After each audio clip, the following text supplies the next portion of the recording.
Do I regret trading for the Jeep Gladiator Mojave?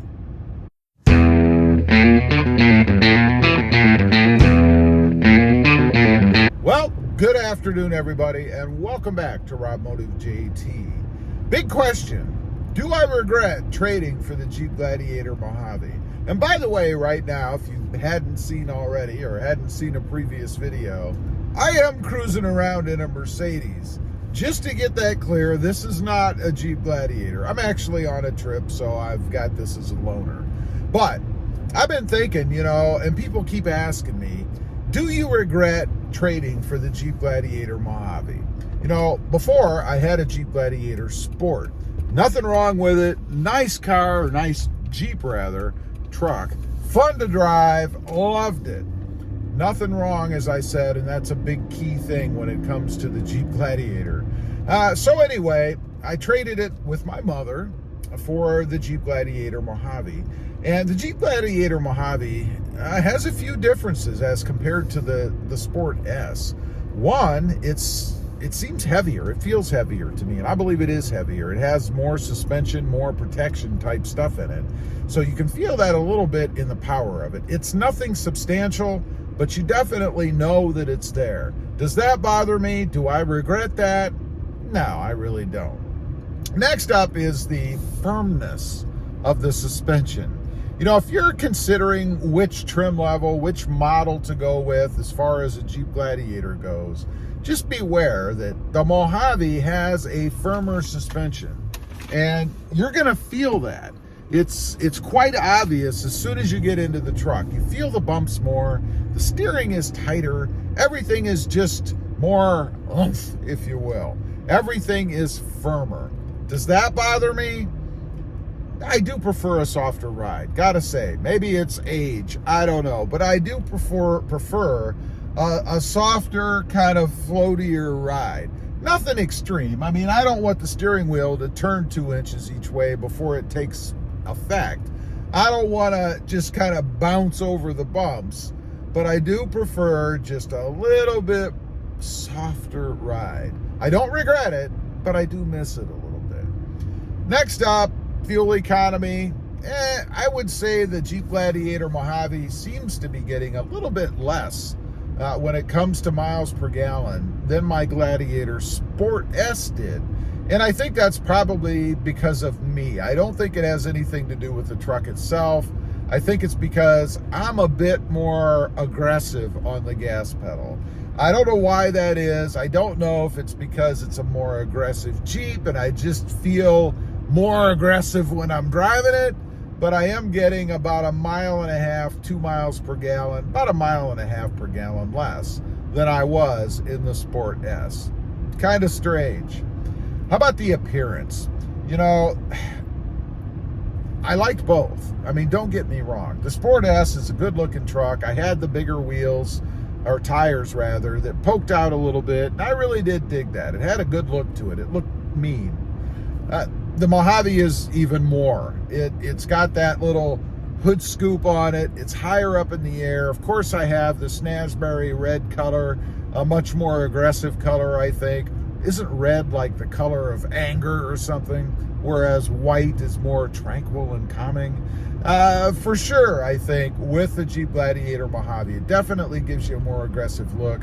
I did change out the tires and the wheels for that matter. I've got more poke on it now. I've got really about the same tire as far as aggressive look goes, but I love the way that it looks right now. No regrets there. It's just an awesome setup, I think. Now, there is one area that I do have regret, and that is the way that it runs. I've talked about this on the channel before, and that is a vibration. When the truck is in gear, sitting still, like at a stoplight, when the idle kicks down and it's just idling, it does have a vibration to it. You know, it's very noticeable to me. I think I probably am oversensitive to those kind of things. Now, as I said, it's nothing extreme. It's not like, you know, it's going to drive me crazy or anything, although it might, because I always know that it's there. And one of the big ways or things that I notice it is when I'm filming videos like this. I have the camera set up on the windshield, and you can actually see the camera. It's my phone. I'm doing this back and forth a little bit.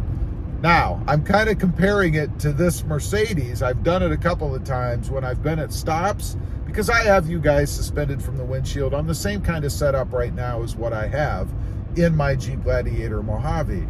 And this thing is smooth.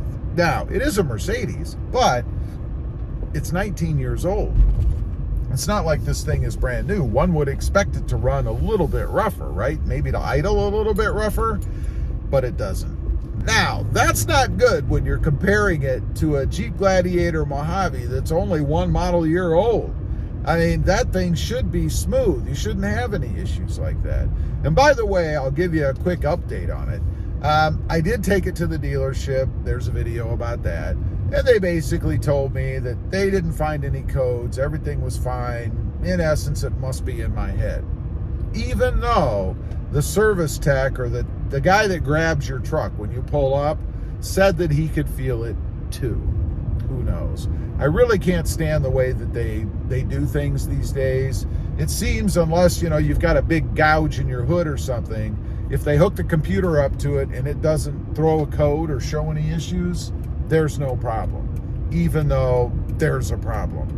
So, as far as regrets go, I don't know if I'd call it a regret. I mean, I knew that the Jeep Gladiator Mojave that I traded for had this issue. I mean, it's not like it was a surprise. It's not like I got it and then all of a sudden this started.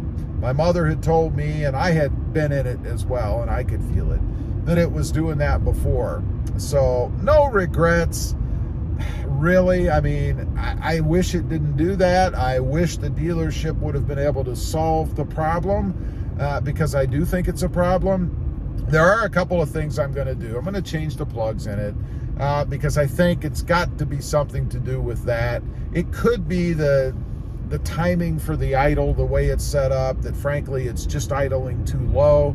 I think if it was kicked up a little bit, it would smooth out and it would be better. Of course, you're going to burn more gas if you do that. I think they want them to idle, they being the manufacturers, to idle as low as possible so that you're not burning as much gas. That enables them to increase the fuel economy ratings, I suppose.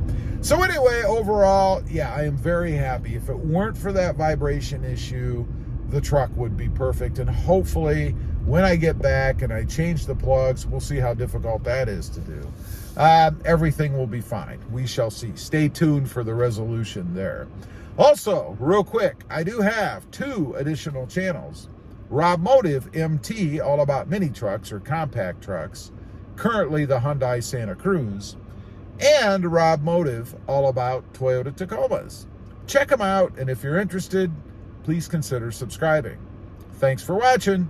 Stay safe out there. Bye.